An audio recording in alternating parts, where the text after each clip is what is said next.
Hey guys, Telegram Sam here. If you don't already know, I have an Instagram. It's telegram_Sam_vinyl. So if you're on Instagram, check me out on there. But today's video, I'm just playing you and talking about 5 songs I am currently obsessed with in the month of September of the year of 2022. I did the first video like this last month, and you guys really enjoyed it, really liked it. So yes, this is going to be a monthly installment from now on my channel until either I get tired of doing it or you guys get tired of watching it. But yeah, let's get started with our first track, a great glam rock, sort of glam rock hidden gem, if you will. Some of you are probably quite familiar with this man's work.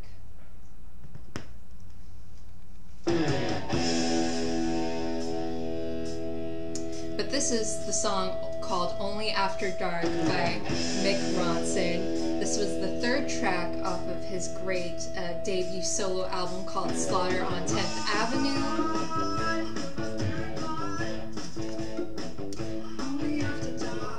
But this was written by Mick Ronson and Scott Richardson, who Scott Richardson was actually in a band called SRC in Ann Arbor, Michigan, kind of like during the late 60s, early 70s, hard rock, kind of pro-punk boom that Michigan had during that time with like the Stooges, MC5.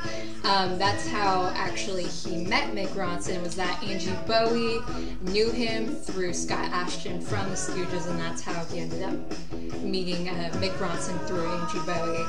But this is just such a hidden glam rock, hard rock gem that just gets overlooked.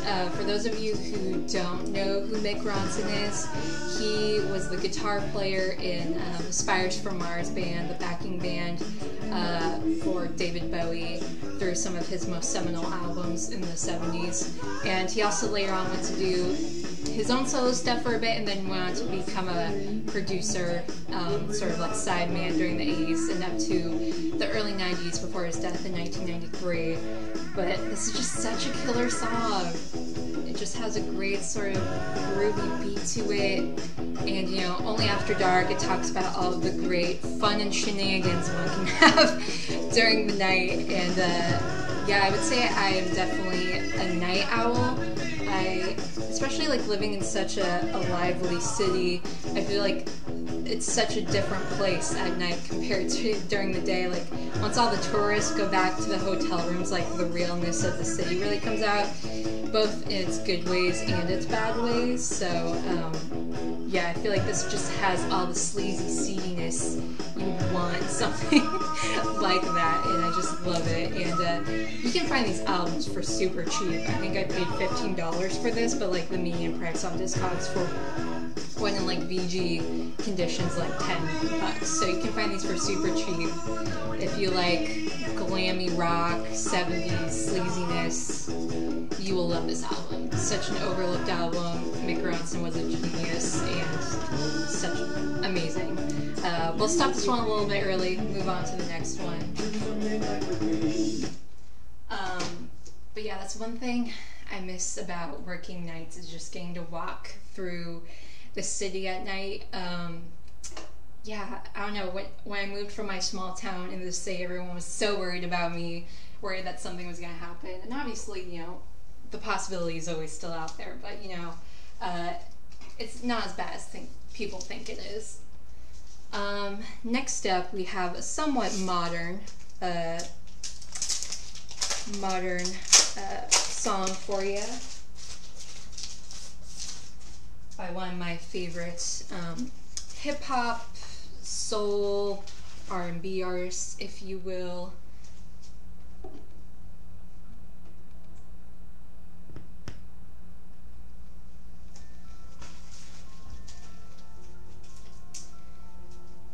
So this is a song called Me and Your Mama by Childish Gambino. Yeah, this is one of those songs where it starts out very, very soft and low, and then it just explodes. It's like a supernova of sound. But this was the first track off of his album Awaken My Love. I remember this came out 2016, the year I graduated high school. I think it came out like in the fall or winter. And I remember I was going through a very like transitional period of like, okay, I have to be an adult now and figure out what I'm gonna do with my life.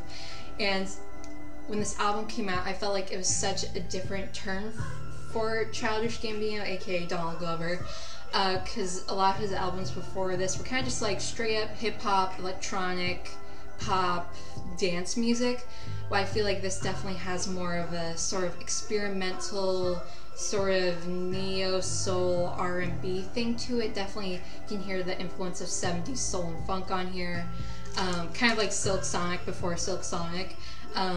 It's such a great album, probably my favorite album of his. Just everything he's done is just great. You can tell he really puts a lot of thought and care into everything he does, whether it's music, acting, his stand-up, whatever.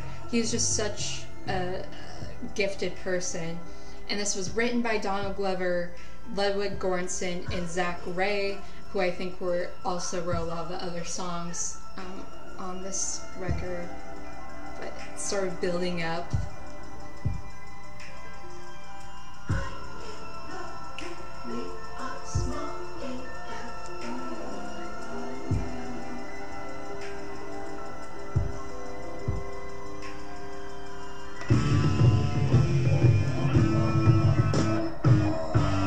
Oh, it's so good. It's so good.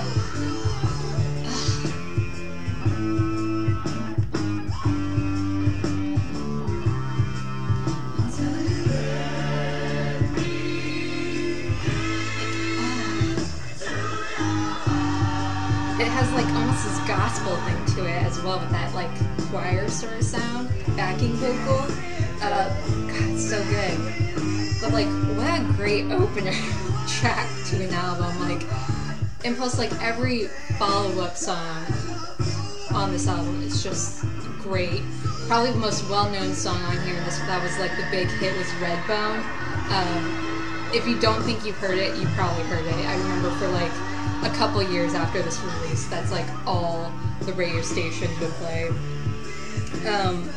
But yeah, the lyrics kind of go about like being in love with a girl, and like he's trying to like convince her, like, you're so perfect, you're gonna be so perfect together, like, just why can't we just be together, like trying to like pitch her being in a relationship with him. And just like the desperateness of like, I have these feelings for you, like, just see that and feel that with me, like, but yeah, just, I've said it before that Childish Gambino like really got me into hip-hop and opened me up to it and made me more interested and intrigued by it, and I definitely owe him that. It's definitely opened up a lot of great artists to me, and I plan on showcasing more of that in some later videos like this. But I just love this album. Probably one of the greatest albums, in my opinion, that has been released in the last 25 years. Definitely be like my top 5. Just fantastic. You can find these for super cheap, the reissues. I think I got this for like $20. It's fantastic. Never be disappointed. And that like chills back down again. I just love that. Just when an album can go from like 0 to 60 like that, I feel like that takes a lot of talent to do that without sort of wrecking a song, but like making it better. Yeah, this one a little bit early. But yeah, for God's sake, if you do not listen to Childish Gambino for whatever reason, but you like soul music, even if you only listen to 60s and 70s soul music, I think the stuff he did on that album is just as great as a lot of the stuff that was done in the 60s and 70s. Just give him a shot. Expand your horizons. Listen to some good modern music. It's not that modern anymore. I think this was released in 2016, so it's been 6 years since it came out, but still you can hear the influence that this album has had on a lot of artists now. Like the Silk Sonic album I talked about in my last video, I think you can tell they were definitely listening to a lot of Childish Gambino and trying to see how he worked some modern stuff into this old sound, right? Anyways, I'm gonna stop talking. Next up, we're going with something a little bit harder.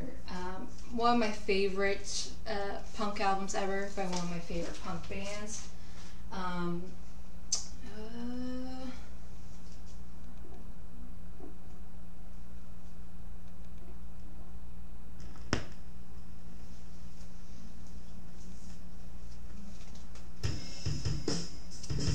this one's just so heavy.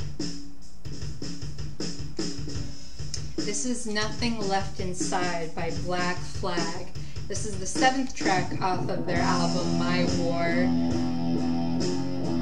This was written by Greg Ginn and Henry Rollins. Just like listen to how heavy that is.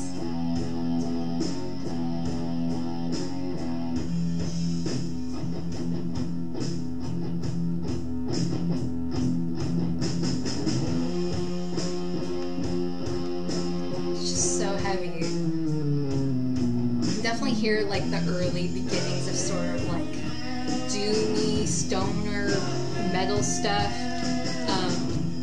This is an interesting album in Black Flag's discography because the first side is very like reminiscent of their first album with Henry Rollins, just very like hardcore punk. All the songs are like 2 minutes long, but the second side, which is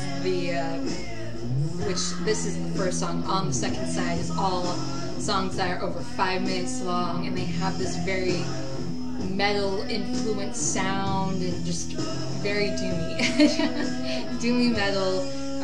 You can definitely hear like the influence this had on like bands like the Melvins, Nirvana even. I think Kurt Cobain said this was one of like his all-time favorite records, or in the list he made in one of his journals as one of his favorite records.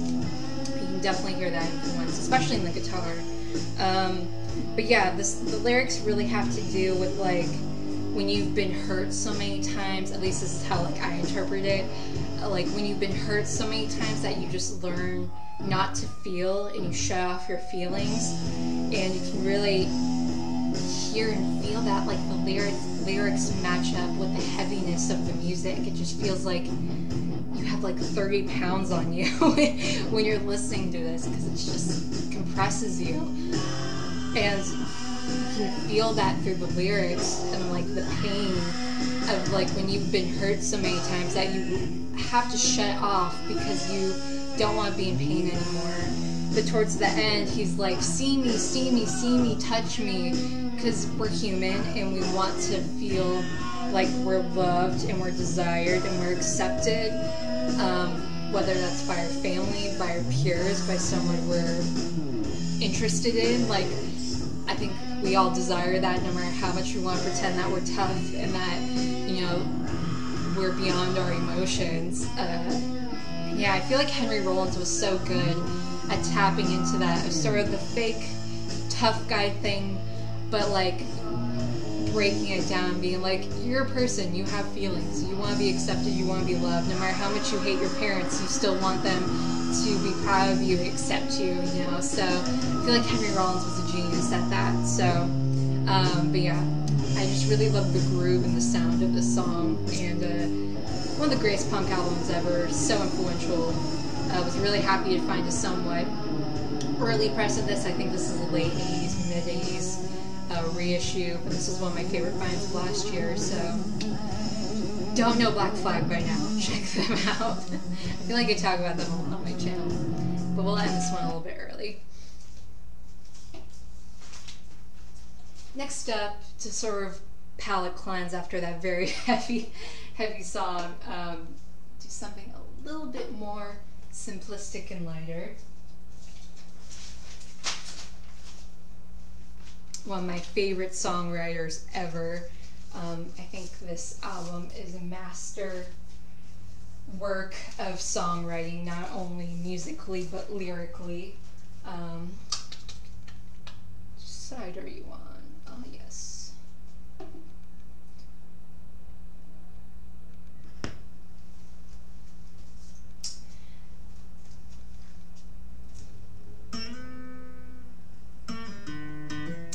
But this is Lungs by Townes Van Zandt. The 6th track off of Townes' self-titled album. And I think this is one of the greatest opening verses in a song ever. Won't you lend your lungs to me? Mine are collapsing. I just love that. It's like, how could you listen to that and not fall in love with it? Would you lend your lungs to me? Mine are collapsing. Like, that's just like so beautiful, but like tragically sad. And I feel like that's Townes Van Zandt's whole sort of thing of relating the beautiful tragedies of life. This was written by Townes Van Zandt, and it's talking about the hazards and harsh consequences of what being a miner was like. You know, talking about obviously the lung disease that a lot of these miners would get, also the impact it would have on water supply, and how greedy it was. It's just perfect. And if you look up the lyrics to the song, it's just so poetically beautiful and harsh and real, without losing its integrity of trying to portray the harsh realities of what being a miner was, but making it beautiful, and how simplistic the music is too. Like literally just guitars and like a little bit of tambourine. That's what I'm looking for.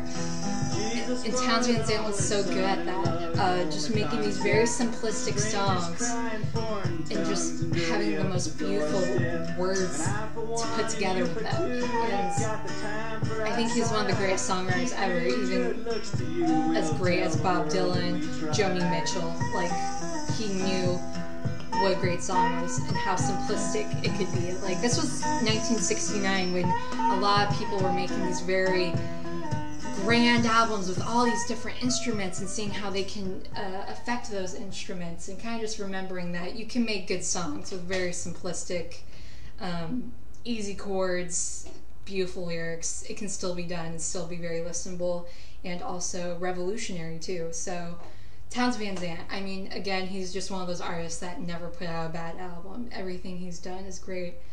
And he also did one of my favorite cover songs, his cover of Dead Flowers by the Rolling Stones. Goddamn, that is a good song. I think I first heard it in The Big Lebowski. I think it's at the end of Big Lebowski, but that's just one of the most beautiful cover songs ever. Definitely better than the original Rolling Stones version.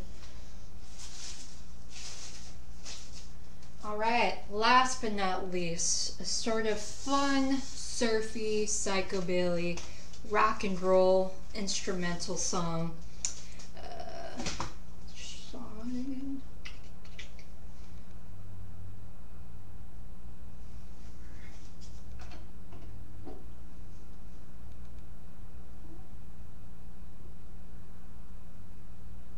Oops, there we go. This is Madagascar by Flat Duo Jets. This is the 4th track off of their self-titled album.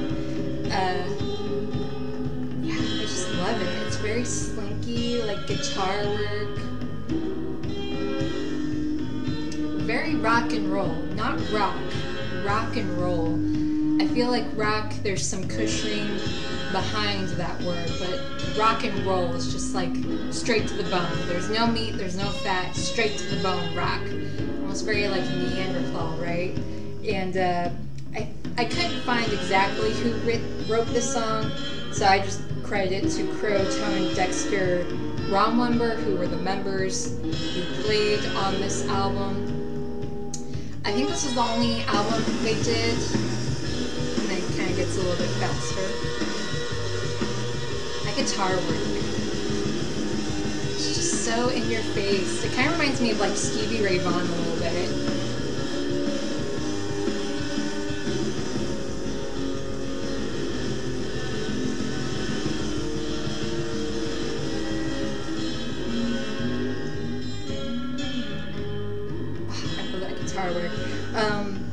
But yeah, this was the only album they did, I believe, that they had a bass player. Usually it's just the guitarist and vocalist, Dexter Ronson, and then the drummer, who I believe was Crow. But yeah, this is such a great, like, rock and roll, garage, surf, psychobilly a little bit. It's just such a great album, and you can definitely hear the influences it would have on like the White Stripes. I believe Third Man Records would later on do some stuff with them. But yeah, they were a band that were formed in Carrboro, North Carolina, that were active from 1983 to 1999. Yeah, you can find their stuff. This album's kind of expensive. I think it's like a $50 album. Craig gave this to me a while back. He sent me a big box of records. But he said that this was one of like his favorite albums and that this is still like one of his all-time favorite bands. And man, they're stellar. Thank you so much to Craig for introducing me to them. This is such a killer album. This is just one of many of my favorite songs off of this album. But yeah, so good, so killer if you like this sort of later 90s rockabilly, garage, surf thing, revival that happened during that time. You'll dig this band. You can stream them. They're fantastic. Great album. But yeah, that was the last song I had to play for you guys this month. Thank you so much for watching, and I'll see you guys in the next video.